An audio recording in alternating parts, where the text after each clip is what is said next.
अस्सलामु अलैकुम वरहमतुल्लाहि वबरकातुहू।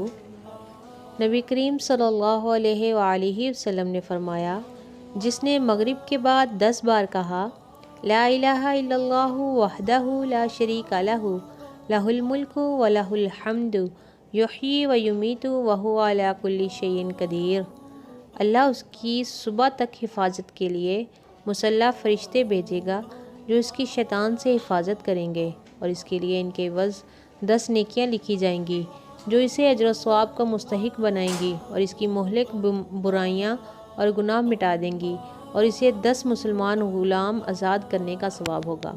देखें मुअज़्ज़ज़ नाज़रीन, सिर्फ़ 10 बार मगरिब के बाद पढ़ने का इतना अजर है।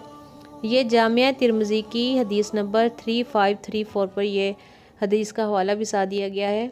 अल्लाह ताला से दुआ है कि अल्लाह ताला हम सबको मगरिब के बाद इस दुआ को पढ़ने की तौफीक अता फरमाए, आमीन। इस वीडियो को ज़्यादा से ज़्यादा शेयर कीजिए ताकि हम सब के लिए ये सदका जारिया बन जाए और हमारे चैनल को सब्सक्राइब ज़रूर कीजिएगा। अस्सलामु अलैकुम व रहमतुल्लाहि व बरकातुहू।